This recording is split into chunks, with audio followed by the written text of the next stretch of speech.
वसुदेवसुतं देवं कंसचाणूरमर्दनं देवकी परमानन्दं कृष्णं वन्दे जगद्गुरुं। गुरुर्ब्रह्मा गुरुर्विष्णु गुरुर्देवो महेश्वर गुरु साक्षात् परब्रह्म तस्मै श्री गुरुवे नमः। नारायणं नमस्कृत्यं नरं चैव नरोत्तमं देवीं सरस्वती व्यासं ततो जयमुदीरये ततो जयमुदीरये। जय भगवान। इन्दीवरभासं प्रकटसुरासं कुसुमविकासं वंशीधरं ऋतमन्मथमानं रूपनिधानं कृतफलगानं चित्तहरं वल्लभमृदुहासं कुञ्जनिवासं विविधविलासं केलिकरं भज नन्दकुमारं सर्वसुखसारं तत्त्वविचारं ब्रह्मपरम्। જેમની નીલકમલ સમાન કાંતિ છે, પવિત્ર રાસરસને જેણે પ્રગટ કર્યો છે, પુષ્પ સમાન વિકસિત રહે છે, મુરલી ધારણ કરે છે, કામદેવના દર્પને દૂર કર્યો છે, રૂપના ભંડાર છે, મધુર ગાયન દ્વારા મન મોહી લે છે, જેને મધુર હાસ્ય પ્રિય લાગે છે, કુંજોમાં વિવિધ પ્રકારની લીલાઓ કરે છે, તેવા સર્વ સુખોના સારભૂત પરમ સુખ નંદકુમાર શ્રી કૃષ્ણને તત્વ જાણીને ભજો। આમ વલ્લભાચાર્ય પોતાના સ્તોત્રની અંદર આ વાત લખે છે। આજે શ્રીમદ ભાગવત ચિંતન શરૂ થયું અને 340મો દિવસ। ગઈકાલે આપણે 12મા સ્કંદના 11મા અધ્યાયને આપણે નમસ્કાર કર્યા એમ કે ભગવાનના અંગો, ભગવાનના ઉપાંગો અને ભગવાનના આયુધ્યનું રહસ્ય આનો આપણે થોડોક વિચાર કર્યો। સૂર્યમંડળ અથવા અગ્નિમંડળ જ ભગવાનની પૂજાનું સ્થાન છે। અંતઃકરણની શુદ્ધિ જ મંત્ર દીક્ષા છે। પોતાના બધા પાપોને નષ્ટ કરી દેવા એ જ ભગવાનની પૂજા છે। કારણ કે પૂજાના પ્રકારોનું વર્ણન પણ આપણે ગઈકાલે જોતા હતા। એટલે કે અહીં કહે છે કે પોતાના બધા પાપોને નષ્ટ કરી દેવા એ જ ભગવાનની પૂજા છે। હે સનકાદિક ઋષિઓ, સમગ્ર ઐશ્વર્ય, ધર્મ, યશ, લક્ષ્મી, જ્ઞાન અને વૈરાગ્ય આ 6 પદાર્થોનું નામ જ લીલા કમળ છે। ભગવાનનું વર્ણન કરતા અત્યારે સૂતજી અત્યારે સૌનાદિક ઋષિને કહે છે કે ભગવાન કોને કહેવાય? તો 6 પદાર્થો જેની અંદર હોય એને ભગવાન કહેવામાં આવે છે। એમાં આપણે એનો પણ આપણે ગઈકાલે વિચાર કર્યો। ધર્મને 2 પગ હોય છે। પહેલો પગ એટલે કૃતજ્ઞતા અને બીજો પગ એટલે ભાવમયતા। ભગવાનના ભાગવતકારે 2 પગનું વર્ણન કર્યું છે, કૃતજ્ઞતા અને ભાવમયતા। આ ભાવમયતાનો પ્રસંગ પણ આપણે ગઈકાલે રાજાના પ્રસંગથી, કલેક્ટરના પ્રસંગથી ભાવ કેવો હોય અને ભાવ ગયા પછી માણસનું જીવન કેવી રીતનું શુષ્ક બની જાય છે એનો ગઈકાલે આપણે થોડોક વિચાર કર્યો। તેના 2 પ્રસંગો દ્વારા કૃતજ્ઞતા અને ભાવપૂર્ણતા સમજવાનો પ્રયત્ન કર્યો, બરાબર ને? આજે આપણે 12મો અધ્યાય એમાં શ્રીમદ ભાગવતની સંક્ષિપ્ત વિષય સૂચિ આજે આપણે 18,000 જે શ્લોકોનું જે અભ્યાસ કર્યો અને 335 અધ્યાયના જે આપણે શું કહેવાય અભ્યાસ કર્યો ને એની સૂચિ અહીં બતાવી છે કે એની અંદર કઈ કઈ સૂચિઓ કયા અધ્યાયમાં કયા કયા પ્રસંગો આવ્યા ને એનું આ 12મા અધ્યાયની અંદર અહીંયા સુંદર મજાનું ભાગવતકાર વેદવ્યાસે સરસ મજાનું વર્ણન કર્યું છે. અને સૂતજી મહારાજ અત્યારે નેમી સારણીમાં 88,000 જે 12 વર્ષનું જે તપસ્યા અથવા વ્રત લઈને બેઠા છે એની સામે સૂતજી અત્યારે આ પ્રમાણે કહે છે. શ્રીમદ ભાગવતી સંક્ષિપ્ત સૂચિ. સૂત ઉવાચ નમો ધર્માય મહતે નમઃ કૃષ્ણાય વેધસે બ્રાહ્મણેભ્યો નમસ્કૃત્ય ધર્માન વક્ષે સનાતનમ એતદ્વ કથિતં વિપ્ર વિષ્ણુ ચરિત અદ્ભુતમ ભવદ્વિદહં પૃષ્ટો નરાણાં પુરુષોચિતમ. સૂતજી કહે છે કે હે ઋષિઓ, હે મહાત્માઓ, ભગવત રૂપી મહાન ધર્મને નમસ્કાર છે. વિશ્વ વિધાતા ભગવાન શ્રી કૃષ્ણને નમસ્કાર છે. હવે હું બ્રાહ્મણોને નમસ્કાર કરીને શ્રીમદ ભાગવતમાં વર્ણવેલા સનાતન ધર્મનું સંક્ષિપ્તમાં જે વર્ણન કરું છું એ તમે બધા સાંભળો. અત્યારે સૂતજી અત્યારે નૈમી સારણ્યમાં સનકાદિક ઋષિઓ વગેરેને સંક્ષિપ્તમાં હું વર્ણન કરું છું તે તમે મારી પાસેથી સાંભળો.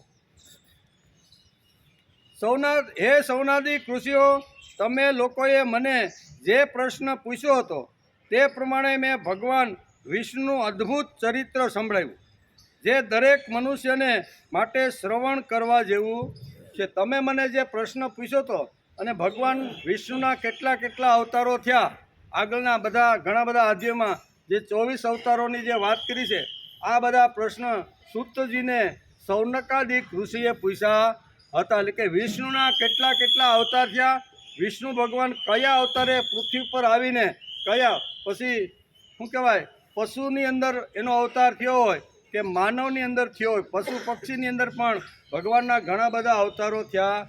એ તમે મને જે કાંઈ પ્રશ્ન કર્યો હતો એનો મારી બુદ્ધિ પ્રમાણે મેં તમને જવાબ આપ્યો. આમ સૂતજી કહે છે.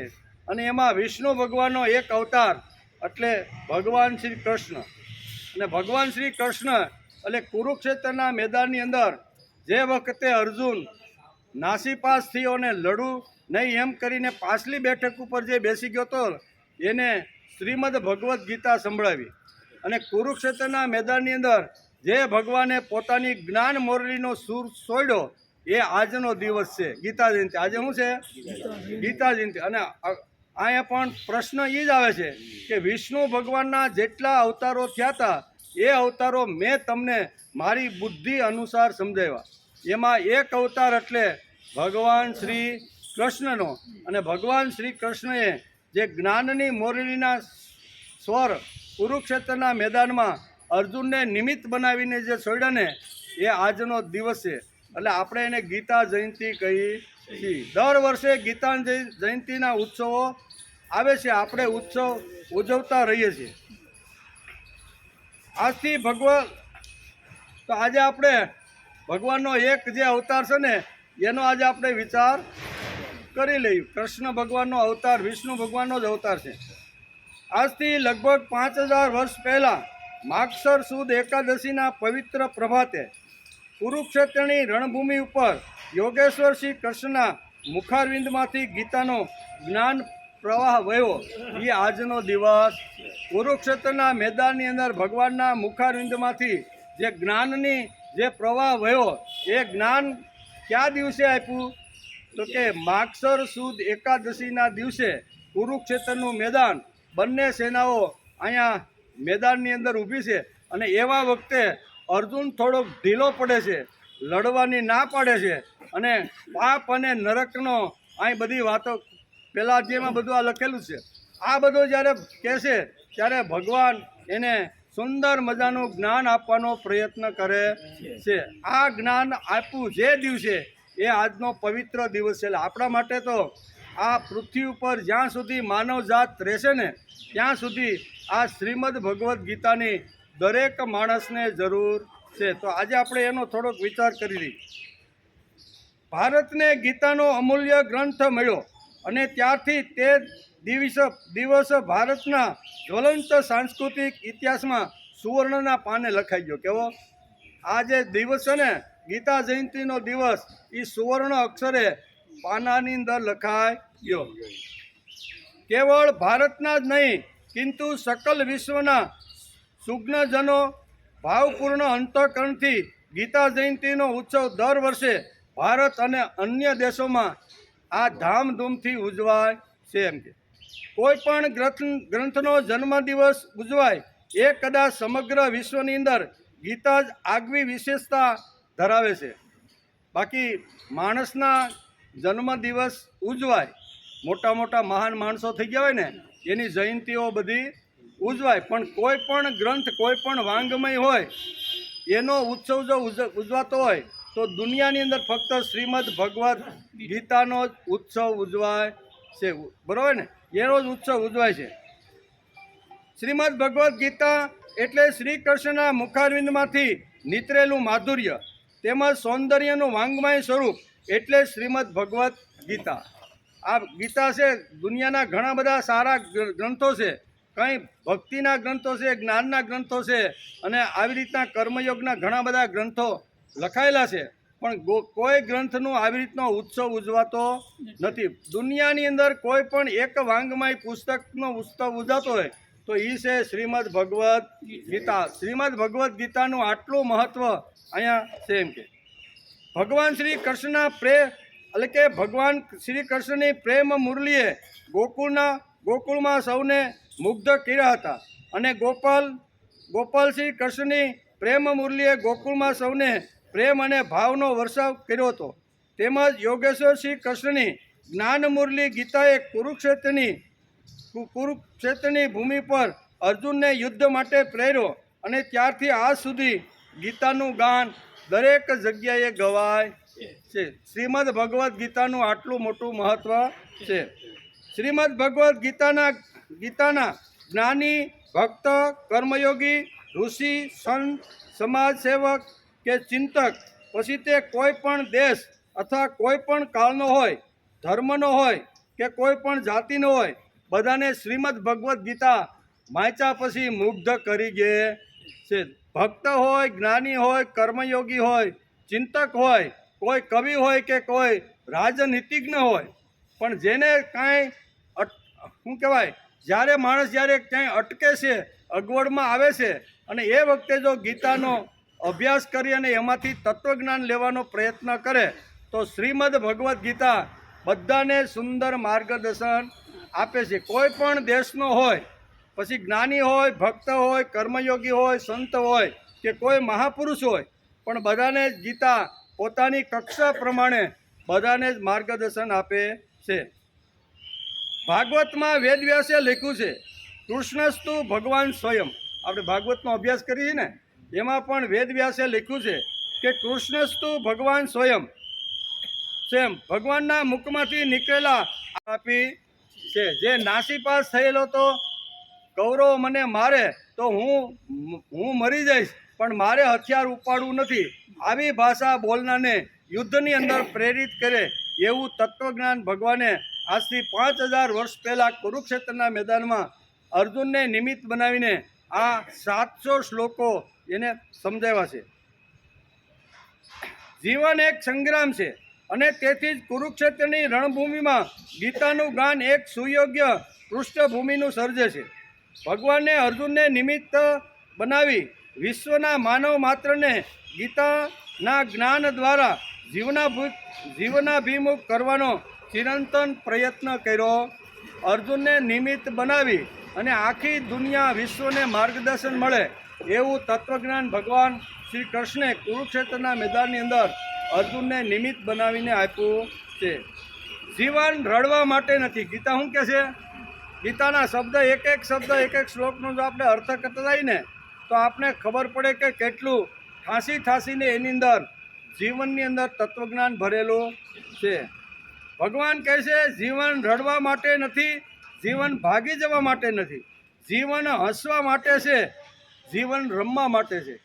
ભાગી જવા માટે, ડરથી ભાગી જવા માટે જીવન ભગવાને આપ્યું નથી. એમ કે મુસીબતોની સામે હિંમતથી ઝઝુમવા માટે છે, તેમજ અખંડ આશા અને અતૂટ શ્રદ્ધાના બળે વિકાસ કરવા માટે ભગવાને માનવ જીવન આપ્યું છે. માનવ જીવન મળ્યું છે તો અગવડતા તો આવે, સગવડ તો આવવાની. સંસાર લઈને બેઠા છે એટલે બધી આવશે જ એમ, પણ એનો અર્થ એવો નથી કે સંસારને છોડીને મારે ભાગવાનું છે. એટલે કે જીવન રડવા માટે નથી, જીવન ભાગવા માટે નથી, જીવન તો હસવા માટે છે, જીવન તો રમવા માટે છે. જેટલા વર્ષ 80, 90, 100, 125 વર્ષ જેટલા વર્ષ ભગવાને જીવાડે એમ હસતા હસતા જીવન જીવવાનું ગીતા આપને સમજાવે, ભાગવાનું નથી. એમ અહીંયા યુદ્ધની અંદર પરામુખ થયેલા અર્જુનને કહેશે કે તું ભાગવાની વાત કરે છે, તું રડવાની વાત કરે છે, નહીં લડવાની વાત કરે છે.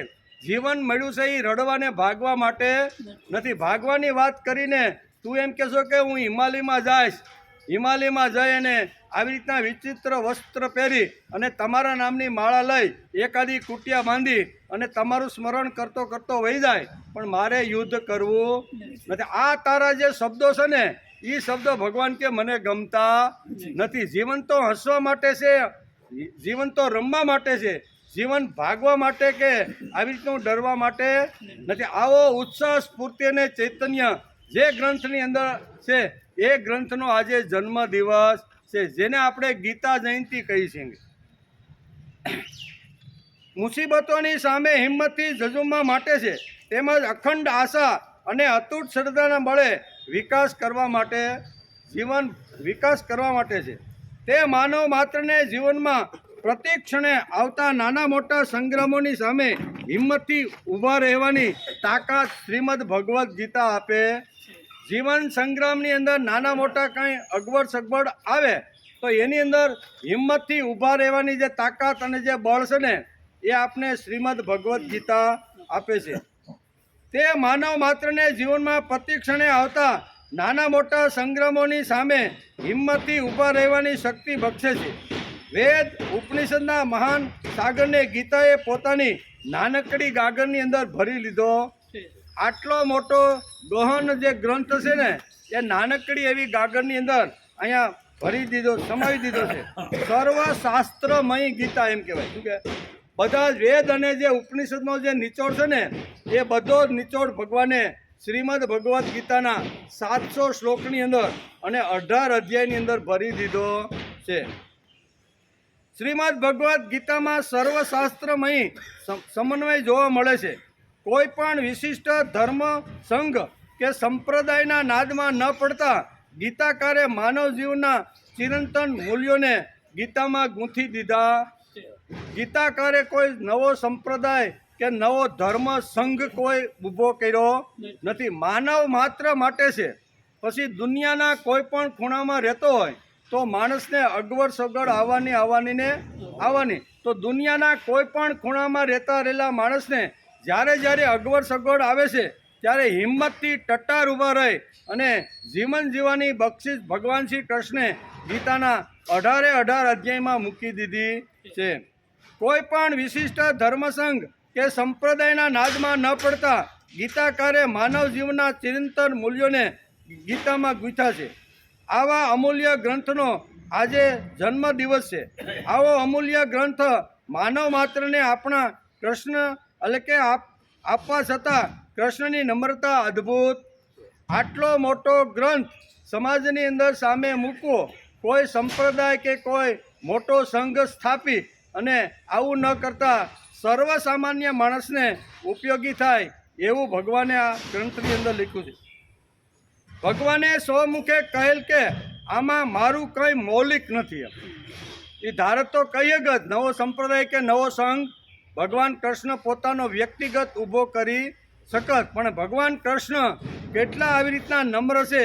એ નમ્રતાની વાત અહીં વેદવ્યાસ લખે છે. વેદવ્યાસ લખે છે કે ભગવાન સ્વમુખે કહે છે કે આમાં મારું કંઈ પણ મૌલિક નથી. ઋષિભી બહુધમ ગીતા. હે અર્જુન, મેં તને અત્યાર સુધીમાં જે કાંઈ તત્વજ્ઞાનની વાતો જે સમજાવીને એમાં મારું કોઈ મૌલિક નથી. આ તો હજારો વર્ષ પહેલાં ઋષિઓએ જે વાતો ગાઈ હતી જે વાતો લખી હતી, જે વાતો સમાજની અંદર વહેતી કરી હતી, એ વાતો જ હું તને વાગોળીને કહી રહ્યો.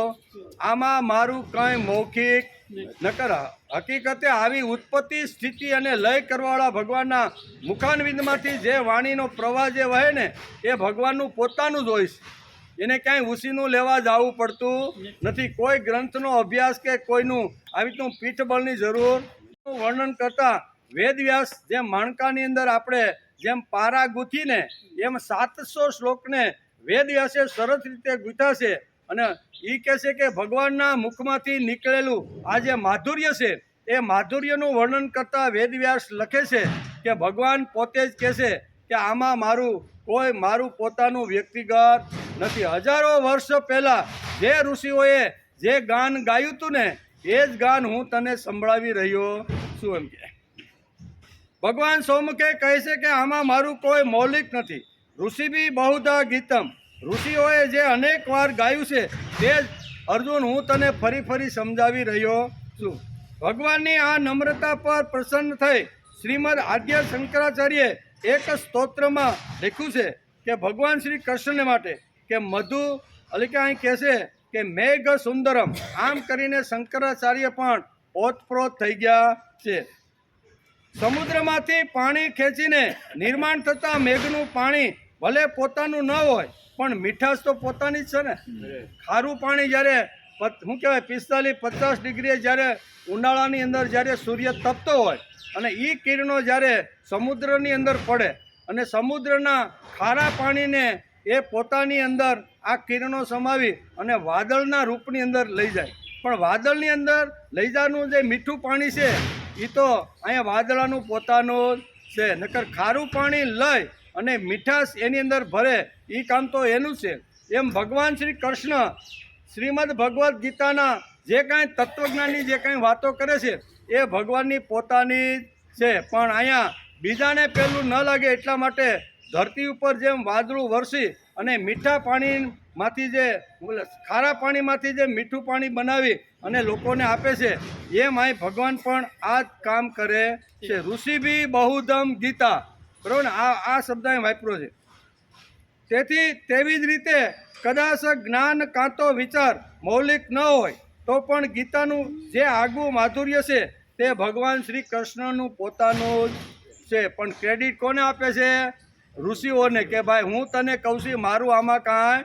હજારો ઋષિઓ પાસેથી સાંભળ્યું છે, એનું વાંગમય મેં વાંચ્યું છે અને એમાંથી જે કાંઈ તત્વજ્ઞાન છે ને એ તત્વજ્ઞાનની વાતો હું તને સમજાવી રહ્યો છું. ઋષિ બી બહુધમ ગીતા, આની ઉપર ટીક કરવા જેવો આ શબ્દ છે. આજના પવિત્ર દિવસે ભગવાન શ્રી કૃષ્ણના મુખારવિંદમાંથી નીકળેલું આ માધુર્ય છે એને આજે આપણે ગીતા જયંતિ કહીએ છીએ. આ અમૃત ગીતા અનેક લોકોના જીવનમાં સંગીત નિર્માણ કરે છે, નિષ્પ્રાણ લોકોમાં પ્રાણ પૂરે છે અને મૃત જીવન કરતાં જીવંત મૃત્યુ શ્રેષ્ઠ છે એ વાતની માનવ માત્રને પ્રતીતિ કરાવે છે. અર્જુનને નિમિત્ત બનાવીને કીધું, આ ભાગવું, તારા જેવો ક્ષત્રિય માણસ ભાગે, બરોબર, એના કરતાં તો નાલાયકીપણું બીજું હોઈ શકે નહીં. કાં તો તું મર અને કાં તો તું જીત, આ બે જ ક્ષત્રિયોના કામ છે. કાં તો યુદ્ધમાં ગયા પછી મરી જાય અને કાં તો વિજય પ્રાપ્ત કરીને બહાર આવે છે. તું તો આ નમાલી વાત કરીને પાછલી બેઠક ઉપર બેસી અને સિદંતી મમ ગાત્રાણી મુખમ પરી સુષ્યતી વેફતુસ શરીરે મેં રોમ હર્ષસ જાય તે, આમ કરીને તારા શરીરના 10 અંગ જેમ ધ્રુજવા માંડ્યા ને એવી તું નમાલી વાત ક્ષત્રિય બનીને કરે છે. કાં તો મરવું જોઈએ અને કાં તો મારવા જોઈએ, આ બે જ વાત ક્ષત્રિયો માટે શ્રેષ્ઠ વાતો છે. એમ ભગવાન અહીંયા નાસીપાસ થયેલો યુદ્ધમાંથી વિમુખ થવા માટે જે તૈયાર થઈ ગયો છે એને યુદ્ધની અંદર પ્રેરવાનું કામ ભગવાન શ્રી કૃષ્ણે શ્રીમદ ભગવદ્ ગીતાના 18 અધ્યાય અને 700 શ્લોકની અંદર આ બધી વાતો મૂકી છે. નિષ્પ્રાણ લોકોમાં પ્રાણ પૂરે છે અને મૃત જીવન કરતાં જીવંત મૃત્યુ શ્રેષ્ઠ. ભલે થોડી આયુષ્ય આવે પણ લડતા માણસ મરી જાય ને એ જ શ્રેષ્ઠ વાત છે. અભિમન્યુ એટલે 16 વર્ષનો યુવાન, વિચાર તો કરો. અને યુદ્ધની અંદર ખબર હતી કે હું આ યુદ્ધના આ 7 કોઠાની અંદર એકવાર જો પ્રવેશ કરી જાય તો બહાર નીકળવાની મને ખબર નથી. અંદર જવાની પ્રવેશ કરવાની મને મારા મામા શ્રી કૃષ્ણએ બધી જ વાત ગર્ભમાં હતો ત્યારે જ મને આ 7 કોઠાની વાત સમજાવેલી, પણ અંદર પ્રવેશ કરવાની મને ખબર છે, બહાર નીકળવાનો જ નથી. હું મરીને પાછો ત્યાં મરવાનો છું એ 100% એને ખબર હતી. પણ ધર્મરાજને કહે છે તમારે ચિંતા કરવાની કોઈ કારણ નથી. મારા પિતાજી ભલે કુરુક્ષેત્રના મેદાનમાં કૃષ્ણને સારથી બનાવીને દૂર દૂર ભલે વયા ગયા અને પાછળથી ભલે દ્રોણાચાર્યે ચક્રવ્યૂહ રચ્યો ને, પણ આ ચક્રવ્યૂહને ભેદવાની ને અંદર ઘૂસવાની મને મારા મામાએ ગર્ભમાંથી મને આ સંસ્કાર આપ્યો છે. તેથી મને તમે જવાની આજ્ઞા આપો. ધર્મરાજ કે ભાઈ વાત તો બરોબર છે, પણ મારા કરતાં તારી માનો અધિકાર તારા ઉપર વધારે છે. તારી માં જો તને રજા આપતી હોય ને તો તું યુદ્ધમાં જા. માતા પાસે જાય છે કે ભાઈ હવે તો મેં તને ઉત્તરા સાથે પરણાવી દીધો છે, હવે એનો અધિકાર મારા કરતાં તારા ઉપર એનો અધિકાર ઉત્તરાને પૂછે છે. અને ઉત્તરા કહે છે કે આવી રીતનું જો તમે યુદ્ધમાં જતા હોય તો હું તમને વીર તિલક કરીને તમારું આવી રીતનું હજારો વર્ષ તમારી કીર્તિ રહે, યશ રહે ને એના માટે તમે યુદ્ધમાં જાઓ. અલ્પ આયુષ્ય, કેવું 16 વર્ષનો લવર મૂસ્યો અને બધા જ પાંડવો એને ના પડતા હતા. સરસેનાપતિ હતા ને ધૃષ્ટધુમ્ય, એ પણ એમ કહેતો હતો કે આવા કુંબળા બાળકને આપણે કાંઈ મોકલાય નહીં. પણ કુંબળો બાળક ઊભો થઈને કહે છે કે હું ભલે આવી રીતનો 16 વર્ષનો છું, પણ હું સિંહનું બચ્ચું છું. યાહમ કરીને કૂદી પડી અને કૌરવોનો કચડ ઘાણ વાળી નાખીશ. મારા પિતા યુદ્ધમાંથી પાછા લડતા લડતા આવે ને ત્યાં સુધી યુદ્ધને રોકવાની મારી અંદર તાકાત છે. અને મારા પિતા એકવાર આવી જશે, સાંજ પડી જશે અને બીજે દિવસે કૌરવનો કચડ ગાંઠ મારા પિતા વાળી દે, પણ એક કે નહીં. આમ કરીને યુદ્ધની અંદર પ્રથમ આવી તો શું કહેવાય પ્રથમ કોઠામાં પ્રવેશ કરે છે અને કૌરવોના હાજા ગગડાવી દે છે.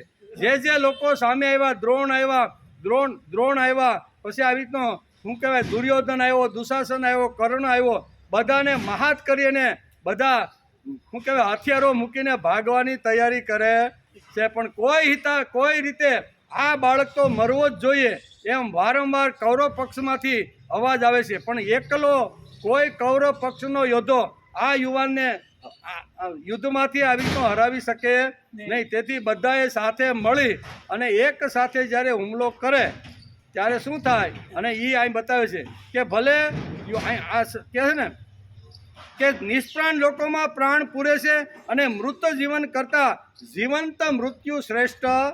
ભલે 16 વર્ષની અંદર મારું મૃત્યુ આવે ને, પણ હજારો વર્ષો સુધી મારું નામ લઈને લોકો મને યાદ કરશે. આમ કરી અને કહે છે. તો ગીતા આપણને આ વસ્તુ સમજાવે છે. નિષ્પ્રાણ લોકોમાં પ્રાણ પૂરે છે અને મૃત જીવન કરતાં જીવંત મૃત્યુ શ્રેષ્ઠ છે. એ વાતની પ્રતીતિ શ્રીમદ ભગવદ્ ગીતા કરાવે છે. શ્રીમદ ભગવદ્ ગીતા એ વૈશ્વિક ગ્રંથ છે. વાસ્તવિક રીતે જોતા તો એ તત્વજ્ઞાનનો એક અમૂલ્ય ગ્રંથ છે. Gita is not the Bible of the humanism but it is the Bible of humanity. અંગ્રેજીમાં પણ આ વાત સમજાવે છે. છતાં એ તમારો ધર્મગ્રંથ કયો એમ આપને કદાચ કોઈ પૂછે, કારણ કે આ વૈશ્વિક ગ્રંથ છે, આની ઉપર કોઈ ધર્મનું લેબલ કે આ ભાઈ હિન્દુઓ માટે છે કે આવી રીતનો બૌદ્ધ ધર્મ માટે કે જૈન માટે એવી કોઈ વાત નથી. વિશ્વના તમામ લોકોને માર્ગદર્શન આપવાવાળો ગ્રંથ છે. પણ છતાંય કોઈ આપણે હિન્દુઓને કોઈ પૂછે કે ભાઈ તમારો ધર્મ ગ્રંથ કયો છે, તો આપણે હિંમતથી છાતી ઊંચી કરીને કહી શકીએ કે અમારો ધર્મ ગ્રંથ શ્રીમદ ભગવદ્ ગીતા છે. છતાંય તમારો ધર્મગ્રંથ કયો એમ કહીને આપણી મશ્કરી ઉડાડતા લોકોને આપણે હિંમતથી કહી શકીએ કે ગીતા એ અમારો વિશ્વ ધર્મ ગ્રંથ છે. ગીતા ભગવાને સ્વમુખે ગાય છે, એ જ એનું વૈશિષ્ટ્ય છે. કેવું ભગવાનના મુખારમાંથી આ શબ્દો નીકળે ને એ જ એની વૈશિષ્ટ્ય છે, એ જ એની વૈશિષ્ટ્ય છે. વેદવ્યાસે તો પછી પાછળથી એ ગીતાને મહાભારતની અંદર 700 શ્લોકને 18 અધ્યાયમાં વેદવ્યાસે બરોબર ગૂંથી લીધી છે. 18 પર્વ જે આપણે કહીએ ને કે મહાભારતના 18 પર્વ અને 1,00,000 શ્લોક અને એની વચ્ચે આ શ્રીમદ ભગવદ્ ગીતાને વેદ વ્યાસે ગૂંથી અને સુંદર મજાના 18 અધ્યાયને 700 શ્લોકને જેમ માળાની અંદર મણકાને જેમ ગૂંથે અને માળા જેમ સુંદર લાગે એમ મહાભારતને સુંદર બનાવવા માટે વેદ વ્યાસે આ એની અંદર ગૂંથી લીધી છે. શ્રીમદ ભગવદ્ ગીતા વાંગમય રસિકોને વાંગમય સૌંદર્ય દેખાય છે. સાહિત્યના શોખીનોને શોખ ગીતા પૂરો પાડે છે. કર્મયોગીને ગીતા કર્મ કરવાનો ઉત્સાહ આપે છે. કોઈ જ્ઞાની ભક્ત હોય, કર્મયોગી ભક્ત હોય, કોઈ પણ ભક્ત હોય તો એ બધાને ગીતા બધી જ રીતે માર્ગદર્શન જ્ઞાન, કર્મ અને ભક્તિ ત્રણે ત્રણ વાતોનો સમન્વય ભાગવત અહીંયા વેદ વ્યાસે સરસ મજાનો ગીતો છે. આપણે 18 અધ્યાયનો જો આપણે અભ્યાસ કરીને એકદમ મન મૂકીને જો એક એક શબ્દ જો વાંચીને તો આપણે ખબર પડે કે પહેલાં 1 થી 6 અધ્યાય જે છે ને એ આખા કેવા છે? જ્ઞાનથી ભરેલા. બીજા છે 7 થી 12 છે એ ભક્તિના છે. અને આવી રીતના જે કર્મયોગના એટલે કે જ્ઞાન, કર્મ અને ભક્તિ આ ત્રણે ત્રણ 600 અધ્યાયની અંદર અહીંયા ભાગ શું કહેવાય વેદ વ્યાસે ગૂંથી દીધા છે. ગીતા કહે છે કે અદ્ય ચરિત શ્રેષ્ઠ તત દેવે તરોજના સ યત પ્રભા કુરુતે લોકસ્તનુ વર્તતે. આ 3જા અધ્યાયના 21મા શ્લોકમાં ભગવાન પોતે સ્વમુખે કહે છે કે શ્રેષ્ઠ મનુષ્યો જે આચરણ કરે છે તેનું અનુસરણ બીજા લોકો કરે છે. તે જેને પ્રમાણ બનાવે છે તે અનુસાર લોકો વર્તે છે. એટલે શ્રેષ્ઠ માણસ જે હોય ને સમાજના શ્રેષ્ઠી લોકો એણે ક્યારેય ભૂલ કરવી જોઈએ નહીં. એ જો ભૂલ કરે તો એની પાછળ અનુસરનાર જે માર્ગવાળા મનુષ્યો છે ને એ પણ ભગવદ્ ગીતા આપને આ વસ્તુ સમજાવે છે કે શ્રેષ્ઠ મનુષ્યો જે જ્ઞાન છે, જે તપસ્વી છે, જે કર્મયોગી છે અને જે ભક્તિની અંદર તરબોળ થયેલા જે શ્રેષ્ઠ પુરુષો છે એ જેવું અને જેવી રીતનું આચરણ કરશે ને એવી રીતે એના આચરણને અનુસરનાર વર્ગ આખો ઊભો થશે. તેથી શ્રેષ્ઠ લોકોની કેટલી મોટી જવાબદારી છે એ શ્રીમદ ભગવદ્ ગીતાના અહીંયા 3જા અધ્યાયના 21મા શ્લોકમાં ભગવાને બતાવ્યું છે.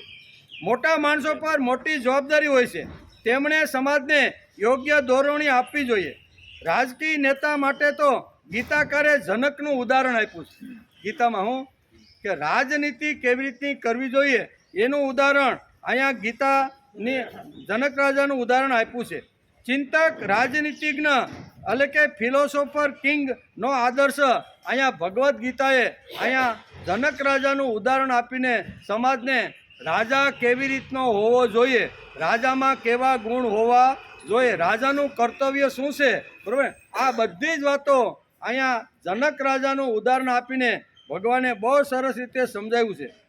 ત્યાર પછી કહે છે કે કર્મણ્યે હિ સંસિદ્ધિ આસ્થિત જનકાદયા લોક સંગ્રહ મેવાપી સંપસ્ય કરતું મરસી.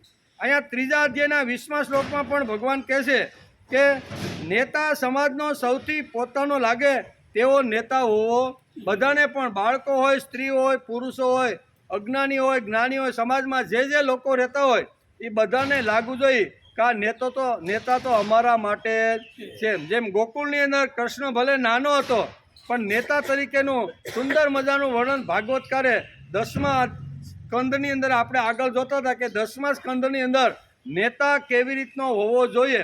ભલે 11 વર્ષની ઉંમરનો હોય પણ નેતાનું માર્ગદર્શન કૃષ્ણ ભગવાને ગોકુળ અને વૃંદાવનની અંદર પૂરું પાડ્યું છે. આ શક્તિથી રહિત, અહંકાર વિનાનો, ધૈર્ય અને ઉત્સાહીવાળો તથા કાર્યની સિદ્ધિ અસિદ્ધિમાં વિકરાળ રહિત કરતા સાત્વિક કહેવે છે. સાચો કાર્યકર કર્મના સંગથી મુક્ત રહેવો જોઈએ, તેમજ મુક્ત માનવના સંગમાં રહેવો જોઈએ. કાર્યકર અહંવાદી ન હોવો જોઈએ. એમ ગીતા કે બધાને માર્ગદર્શન આપ્યું છે. કાર્યકર હોય, રાજનીતિજ્ઞ હોય, પછી ધાર્મિક હોય, સાંસ્કૃતિક હોય, પછી તત્વજ્ઞાની. અને અહીંયા શ્રીમદ ભગવદ્ ગીતાના સુંદર મજાના 18મા અધ્યાયના 26મા શ્લોકની અંદર કાર્યકર માટે સુંદર મજાનું વર્ણન કર્યું છે. સાચો કાર્યકર કર્મના સંગથી મુક્ત રહેવો જોઈએ. કેવા? કર્મના સંગથી મુક્ત રહેવો જોઈએ, તેમજ મુક્ત માનવના સંગમાં રહેવો. જે મુક્ત થઈ ગયા છે, જે ભગવાનની નજીક ગયા છે, જે ભગવાનની સાથે બેઠક કરે છે અથવા ભગવાનના બની ગયેલા છે, એવા લોકોની સાથે કાર્યકરનો વધારામાં વધારે સંપર્ક અને વધારે સંગ રહેવો જોઈએ. સંગ રહેવો જોઈએ. કાર્યકર અહંવાદી ન હોવો જોઈએ. તેના જીવનમાં ધૃતિ અને ઉત્સાહનો સમન્વય જોવા મળવો જોઈએ. સિદ્ધિ કે અસિદ્ધિના બારામાં તે નિર્વિકાર રહેવો. સિદ્ધિ મળે કે ન મળે, હું તો મારા ભગવાનને ગમે, મારો જીવન વિકાસ થાય એટલા માટે મારી પાસે કઈ સારી વાતો છે ને, એ સારી વાતો કહેવા માટે હું જાઉં છું. મને સિદ્ધિ મળે, મને યશ મળે, સમાજ મારી વાહવા કરે એટલા માટે ઉમરો છોડીને હું જતો. આ કાર્યકરના મગજની અંદર બરોબર ફિટ થઈ જવું જોઈએ. એમ અત્યારે શ્રીમદ ભગવદ્ ગીતાની અંદર ભગવાને કાર્યકર માટેના ગુણો કહેવા હોય ને એનું સુંદર વર્ણન કર્યું છે. હું જ્યારે મારો કાર્યકર તરીકે ઘરનો ઉમરો ઓળો, મહાપુરુષના જીવનનો વાંચા, એના ચરિત્ર, એનો અભ્યાસ, એના આવી રીતના પ્રવચનો વાપરા અને એવા લોકોના સંઘની અંદર મારી અંદર પણ આવ્યું છે. એનું કારણ શું છે? એનું કારણ મહાપુરુષ છે. શ્રીમદ ભગવદ્ ગીતાના વિચારો છે એમ માણસને કહેતા આવડવું જોઈએ. રીતના આપણે હોય તો હોય ભાઈ, આપણે હોય તો હોય તો સમજવાનું કે કાર્યકર ખાડામાં પડવાની તૈયારી કરે છે. એના માટે સરસ વાત કરી છે કે કાર્યકર અહંવાદી ન હોવો જોઈએ. તેના જીવનમાં ધૃતિ અને ઉત્સાહનો સમન્વય હોવો. જે કામ માટે હું સમાજના અંતિમ માણસ સુધી જાઉં છું ને, એમાં લેશ માત્રની પણ મને આવી રીતની અપેક્ષા નથી કે સમાજ પાસેથી મને આ મળે. ફૂલની પણ અપેક્ષા નહીં, હારની પણ અપેક્ષા નહીં. સુંદર મજાની વાત સમજાવે છે. સિદ્ધિ કે અસિદ્ધિના બારામાં તે નિરીક્ષતા રહેવો જોઈએ. સાધના પણ સમજણપૂર્વકની હોવી જોઈએ. સાધનામાં નિશ્ચિત દિશા, ચોક્કસ ગતિ, ક્ષણે ક્ષણની જાગૃતિ અપેક્ષિત છે. ક્ષણે ક્ષણની જો જાગૃતિ ન હોય ને આપણી પાસે, તો આપણે ગમે તે ખાડાની અંદર ઘણીવાર આપણે પડી જતા હોય. તેથી અહીં બહુ સરસ વેદવ્યાસ લખે છે અને સુંદર મજાના 700 શ્લોકની અંદર એક માળા ગૂંથીને આપણા હાથમાં આપે છે. 18 અધ્યાય અને 700 શ્લોક એનું સુંદર મજાનું અહીંયા ભગવાન વેદવ્યાસે વર્ણન કર્યું. જ્ઞાનીઓને પણ ગીતા સુંદર મજાનો ઉદ્બોધ આપે છે. દુનિયામાં કોઈ પણ એવો વ્યાકરણીઓના દિલમાં ગીતાના શબ્દો લાલિત્ય જોઈને ડોલી ઉઠે છે. આ બધું તો ગીતામાં છે, પરંતુ શું આટલા જ કારણોથી ગીતાની લોકપ્રિયતા છે? ગીતામાં તો આ બધું ઠાસીને પછી અર્થશાસ્ત્ર હોય, ન્યાયશાસ્ત્ર હોય, રાજનીતિ હોય, ઇકોનોમિક્સ હોય, કોઈ પણ હોય, પછી જ્ઞાની હોય, ભક્ત હોય, કર્મયોગી હોય, કાર્યકર હોય, રાજનીતિજ્ઞ હોય, કોઈ પણ હોય, એને દુનિયાના કોઈ પણ માણસને આ ગીતાએ માર્ગદર્શન આપ્યું છે. તું શું આટલું માર્ગદર્શન આપ્યું તેથી શું ગીતા લોકપ્રિય છે? ઘણીવાર માણસને આવી રીતના પ્રશ્ન થતા હોય છે. આ બધું તો ઘણા અલગ અલગ ગ્રંથની અંદર બધા જ્ઞાનના ઘણા બધા ગ્રંથો છે, ભક્તિના ઘણા બધા ગ્રંથો છે, કર્મયોગના ઘણા બધા ગ્રંથો છે, તત્વજ્ઞાનથી ભરેલા આદ્યગુરુ શંકરાચાર્યના તે ગ્રંથોથી વાંચીને તો માણસ તત્વજ્ઞાનથી બઠ્ઠો પડી જાય એવી વાતો એની અંદર લખેલી છે. તો આ બધી જ વાતોને અહીંયા ભગવાન શ્રી કૃષ્ણે અહીંયા ગીતાની અંદર જેમ સાગરને ગાગરમાં સમાવે એમ દુનિયાનું દરેક જે કાંઈ તત્વજ્ઞાન છે એ બધું આ શ્રીમદ ભગવદ્ ગીતામાં મૂકેલું છે. તો આ બધું મૂકેલું છે તેથી શું લોકપ્રિય ગીતા છે? આવું ઘણા લોકોને ઘણી વખત પ્રશ્ન પણ થતો હોય છે. વ્યાકરણીઓના દિલમાં ગીતાનો શબ્દ લાલિત્ય જોઈને ડોલી ઉઠે છે. આ બધું તો ગીતામાં છે, પરંતુ આટલા કારણોથી ગીતાની લોકપ્રિયતા છે. જેમનું જીવન ગીતા ઉપરનું જીવંત ભાષ્ય છે એવા પૂજનીય પાંડુરંગ શાસ્ત્રી કહે છે કે હું વાંગમય રસિક નથી. પાંડુરંગ શાસ્ત્રી શું કહે છે? મહાપુરુષોની નમ્રતા આપણે જોઈ તો ખબર પડે કે ગીતા મને શા માટે ગમે છે, ગીતાને હું આટલો વધારે પ્રેમ શા માટે કરું છું?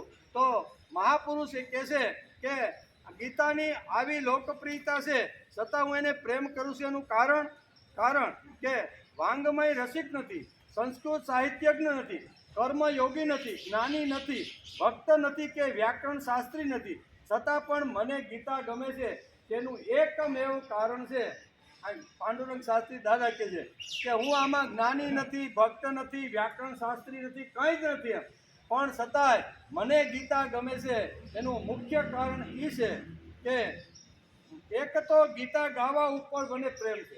શું કહે છે પાંડુરંગ શાસ્ત્રી કહે છે ગીતા જેણે ગાય છે, 100 મુખે જે ગાય છે ને એના ઉપર મને પ્રેમ છે.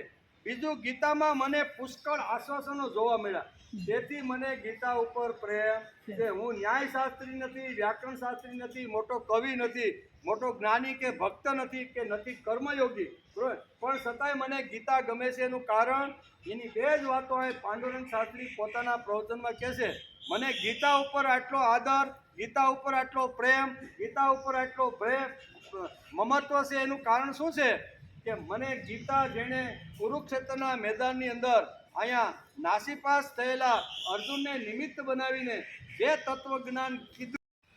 ગીતા જયંતીને આજે ગીતા જયંતીનો પવિત્ર ઉત્સવ છે અને ભગવાને પણ આની અંદર અહીં સૂતજી મહારાજ કહે છે કે ભગવાનના ઘણા બધા નારાયણ શું કહે છે કે વિષ્ણુ ભગવાનના ઘણા બધા અવતારો થઈ ગયા. એ બધાય કથા મેં તમને સંક્ષિપ્તમાં મારી બુદ્ધિ પ્રમાણે તમને સમજાવી છે. એમ અત્યારે અહીંયા આ ભાગવતની અંદર પણ અહીંયા 12મા સ્કંદની અંદર અહીંયા 12મા અધ્યાયની અંદર પ્રથમ જ સૂતજી અત્યારે નૈમી સારણ્યમાં ભેગા થયેલા હજારો ઋષિઓને આ પ્રમાણે કહે છે કે હે સૌનકજી ઋષિઓ, બરાબર, ભગવાનના અનેક અવતારો થયા છે અને એ અવતારો મારી બુદ્ધિ પ્રમાણે મેં તમને સમજાવવાનો પ્રયત્ન કર્યો અને એમાં એક અવતાર એટલે અહીંયા ભગવાન કૃષ્ણ અવતાર.